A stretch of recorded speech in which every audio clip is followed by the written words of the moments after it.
Astrology, in its oldest form, was never meant to be a quick source of entertainment or a short reading printed in a daily newspaper, but rather a sacred system of knowledge, carefully guarded and only accessible to priests, rulers, or scholars, because they believed that the movement of the heavens was not simply a spectacle, but a message sent from cosmic forces guiding the rhythms of life on Earth. If we travel back thousands of years to Mesopotamia, the first astrologers recorded the positions of the stars on clay tablets, not to tell someone's weekly horoscope, but to predict floods, the timing of harvests, and even the outcome of wars. Because for them, the sky and the earth were two sides of the same reality, forever linked and reflecting hidden messages. Ancient astrology was also tightly bound with precise astronomical calculations, as scholars of that time observed stars with patience, measured the movements of planets with simple tools, and recorded their findings for centuries, turning their work into something closer to a serious science rather than a quick fortune-telling practice. When we look at modern horoscopes, which often contain only a few brief sentences about love, career, or money, we are actually seeing a simplified, shortened, and sometimes distorted version of a tradition that once took years to master, because its roots are vast, complex, and deeply philosophical. The astrologers of antiquity never simply said, "You are an Aries, therefore you are stubborn," but instead studied an entire birth chart, the position of the sun, the moon, the planets, and even symbolic points linked to cosmic cycles, before drawing profound insights about destiny, character, and spiritual purpose. What is often forgotten today is that in the ancient world, astrology was considered a language of communication between humans and the cosmos, a symbolic system believed to bridge what is visible with what is invisible, so that every planetary configuration carried a message that had to be translated with care. In ancient Egypt, for example, priests used the rising of the star Sirius not only to predict the annual flooding of the Nile River, but also as a marker of sacred rituals, because in their worldview, the heavens and spiritual life could never be separated. In Greece, great philosophers such as Plato and Aristotle debated the meanings of planetary motion, while figures like Hipparchus and Ptolemy constructed elaborate theories about the relationship between the macrocosm, the universe itself, and the microcosm, which is the human being, a vision almost entirely absent in modern astrology. If modern horoscopes lean toward amusement, ancient astrology resembled a philosophy of life, blending logic, spirituality, and careful observation, rooted in the belief that human existence was part of a greater celestial pattern that endlessly repeated itself. When a child was born, ancient astrologers believed that the positions of the planets at that exact moment formed a cosmic blueprint, a map that did not dictate fate in a rigid way, but showed the broad directions and challenges of a lifetime, a reading that required deep study rather than a single generalized sentence. One of the great losses in popular astrology today is the diminished role of the moon, which in antiquity was viewed as the governor of daily rhythms, emotional states, and even physical health, while modern horoscopes usually emphasize only the sun's position, which is far too narrow when used alone. The outer planets, such as Jupiter and Saturn, were considered immensely important, for they represented the timing of great cycles in human life,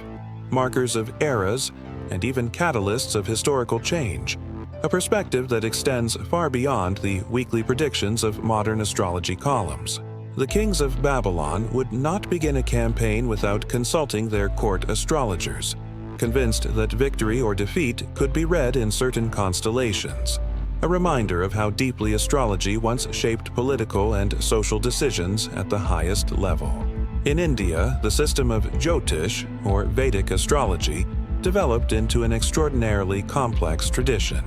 including calculations about karma, reincarnation, and spiritual purpose, treating astrology not as entertainment, but as a path to understanding the soul's journey on Earth, a perspective almost absent from today's popular horoscopes. Another element that has nearly vanished is the concept of the houses, 12 divisions of life experience influenced by planetary positions, covering finances, family, relationships, and health. And without them, any astrological reading is little more than an incomplete fragment. Ancient astrology also placed great importance on the connection between the heavens and the human body, in what became known as medical astrology, where each zodiac sign was linked to specific parts of the body, not as myth, but as a way to understand balance and energy in human health. While modern horoscopes provide surface-level character sketches, classical astrology attempted to map out an entire life journey, predict critical turning points, and prepare individuals for challenges ahead, functioning as a form of navigation rather than a casual amusement. During the Islamic Golden Age, scholars translated Greek and Persian astrological texts, created detailed astronomical tables, and their work later influenced the rise of modern astronomy, showing that astrology and science were once far less divided than they are today. But as modern science advanced, particularly during the Enlightenment in Europe, astrology was pushed aside, labeled as superstition,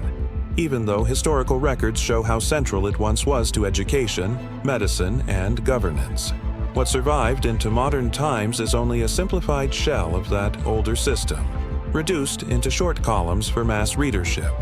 stripped of the sacred, intellectual, and philosophical richness that once defined it.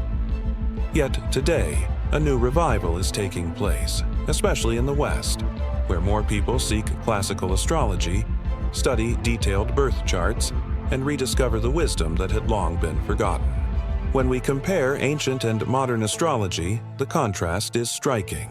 One is a vast system uniting logic, symbolism, and spirituality, while the other is a popular form of light entertainment, convenient but shallow. Still, modern horoscopes can serve a purpose, acting as an entry point for the curious, a doorway that may eventually lead people toward the deeper and more transformative traditions of the past. We must remember that the ancient astrologers were not only concerned with who will fall in love with whom, but with questions of why a soul was born, what lessons it must learn, and how to live in harmony with larger cosmic laws. When we read a horoscope for amusement today, we are in fact only brushing the surface of a vast ocean of ancient knowledge, and if we dive deeper, we discover astrology as a mirror of the soul's journey, not merely a collection of quick predictions. Ancient astrology taught that life was not a random accident, but part of a cosmic design, and by understanding this design, human beings could find meaning, purpose, and direction, something that a short horoscope reading can rarely provide. Perhaps this is why, despite centuries of skepticism, astrology continues to survive, because it speaks to a deep human longing to feel connected to the greater universe.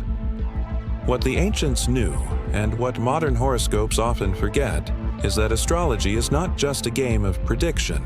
but a cosmic language, a bridge between the human world and the heavens, capable of opening the doors to wisdom and insight if studied with care.